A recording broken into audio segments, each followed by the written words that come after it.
राम राम जी सारे ने।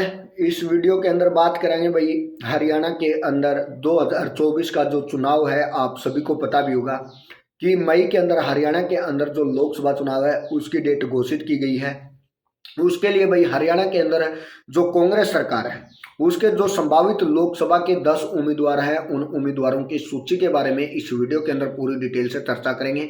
वीडियो को लास्ट तक देखना और अपने चैनल को ज़्यादा से ज़्यादा शेयर करना और साथ में सब्सक्राइब करने का काम करना। तो यहाँ पर जो सबसे पहले बात करेंगे कांग्रेस पार्टी की तरफ से भाई जो 10 संभावित उम्मीदवार होंगे वो कौन कौन से होंगे और किस कैंडिडेट को कहाँ से चुनाव लड़वाने की तैयारी में है वो चीज़ें आप लोगों को बताने का काम करेंगे। सबसे पहले बात करेंगे भाई हरियाणा के अंदर जो रोहतक लोकसभा क्षेत्र है उस रोहतक लोकसभा क्षेत्र के बारे में। यहाँ पर एक नाम है भाई, आप सभी को पता भी होगा, दीपेंद्र हुड्डा। यानी कि दीपेंद्र हुड्डा को यहाँ से चुनाव लड़वाने की तैयारी में है क्योंकि सबसे ज्यादा दावेदारी है तो वो यहाँ पर दीपेंद्र सिंह हुड्डा की है। अगर किसी कारणवश दीपेंद्र हुड्डा को नहीं उतारा जाता तो भाई यहाँ से जो सेकंड नंबर पर उम्मीदवार होंगे वो हो सकते हैं आप लोगों के लिए भूपेंद्र सिंह हुड्डा भाई। यानी कि बाप और बेटे में से कोई एक को यहाँ से चुनाव लड़वाने की तैयारी में है कांग्रेस सरकार। इसके बाद भाई सेकंड नंबर के ऊपर बात करेंगे फरीदाबाद से।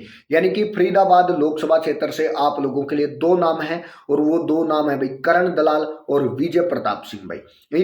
इन दोनों की यहाँ से दावेदारी है। सूत्रों के हवाले से खबर है कि भाई जो सबसे ज्यादा दावेदारी है वो करण दलाल की है। यहाँ से करण दलाल हैं वो यहाँ से दाव ठोक सकते हैं भाई। उसके बाद बात करेंगे गुरुग्राम लोकसभा क्षेत्र के बारे में।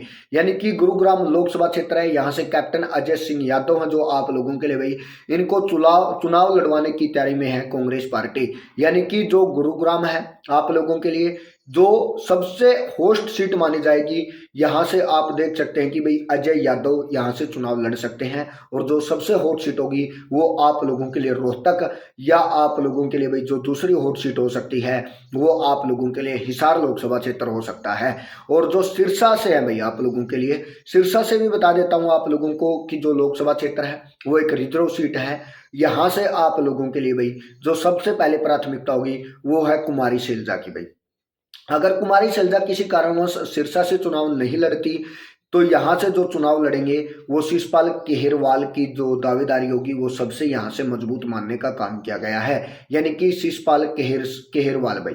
इसके अलावा जो सिरसा से है भाई एक विधायक भी हैं, उस विधायक को भी यहाँ से जो पूर्व विधायक थे उनको भी यहाँ से चुनाव लड़वाने की तैयारी में है कांग्रेस सरकार। इसके अलावा अगर भाई यहाँ से कुमारी शैलजा चुनाव नहीं लड़ती, अगर अंबाला से चुनाव लड़ती तो अंबाला से भी चुनाव लड़ने का काम कर सकती है कुमारी शैलजा।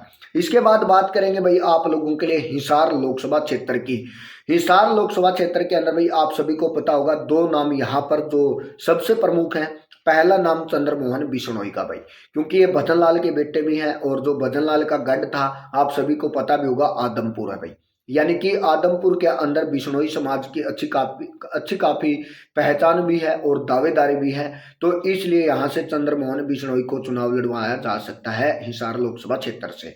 अगर दूसरे नंबर पर बात करें तो भाई जो सांसद ब्रजेंद्र सिंह है, यानी कि पूर्व सांसद थे हरियाणा के अंदर, जो बीजेपी सरकार की तरफ से हिसार से जीते हुए थे लेकिन उन्होंने अभी कांग्रेस पार्टी को ज्वाइन किया है। तो ऐसे में अब कांग्रेस की तरफ से जो दूसरा नाम है वो सांसद ब्रजेंद्र सिंह का भी हिसार लोकसभा क्षेत्र से हो सकता है भाई।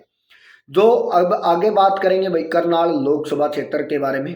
तो यहाँ से चाणक्य पंडित का एकमात्र नाम है भाई वो उभर कर सामने आया है आप सभी के लिए। तो अगर करनाल से चाणक्य पंडित को चुनाव लड़वाने की तैयारी में है कांग्रेस पार्टी। इसके बाद बात करेंगे भाई आप सभी के लिए यहाँ से सोनीपत लोकसभा क्षेत्र के बारे में। यानी कि जो सोनीपत लोकसभा क्षेत्र है यहाँ से सतपाल महाराज भाई आप लोगों के लिए कांग्रेस पार्टी की तरफ से चुनाव लड़ते हुए देखे जा सकते हैं। ये नाम नया है, चेहरा नया होगा, लेकिन ये नाम और चेहरा भाई उत्तराखंड के लिए पुराना हो चुका है क्योंकि उत्तराखंड के अंदर इस इंसान की अच्छी काफी पहचान भी है और दावेदारी भी है। इनका आश्रम भी आप लोगों को बता देता हूँ, ऋषिकेश के अंदर हरिद्वार के अंदर इसका एक आश्रम भी है। तो इनको जो सबसे बड़ी दावेदारी है वो यहाँ से आप सभी सोच समझ सकते हैं कि भाई देख सकते हैं सतपाल महाराज को सोनीपत लोकसभा क्षेत्र से चुनाव लड़वाया जा सकता है। अब बात करेंगे आप लोगों के लिए भिवानी महेंद्रगढ़ सीट के ऊपर भाई जो सबसे बड़ा नाम है वो है सुरती चौधरी। आप सभी को पता भी होगा जो पहले नंबर पर दाव ठोक सकती हैं वो है सुरती चौधरी भाई। ये किरण चौधरी की बेटी भी हैं, आप सभी को पता भी होगा। तो यहाँ से जो सबसे बड़ा नाम और चेहरा है वो है सुरती चौधरी भाई भिवानी और महेंद्रगढ़ सीट के ऊपर से। दूसरा नाम भी आप लोगों को बताएंगे भाई। दूसरा नाम कांग्रेस की तरफ से जो सुरती चौधरी किसी कारणवश चुनाव नहीं लड़ती तो उसके बाद कौन यहाँ से जो उम्मीदवार होंगे उन चीजों के बारे में भी आप लोगों को बताएंगे। वीडियो को बस लास्ट तक देखते रहना। तो भाई भिवानी से जो दूसरा नाम आप सभी के लिए चौंकाने वाला भी होगा राव दानवीर सिंह। यहाँ से जो सेकंड नाम है आप सभी के लिए भाई राव दानवीर सिंह, यहाँ से सेकंड नाम है सुरती चौधरी के साथ साथ भाई इन दोनों के बीच में कांटे की टक्कर है।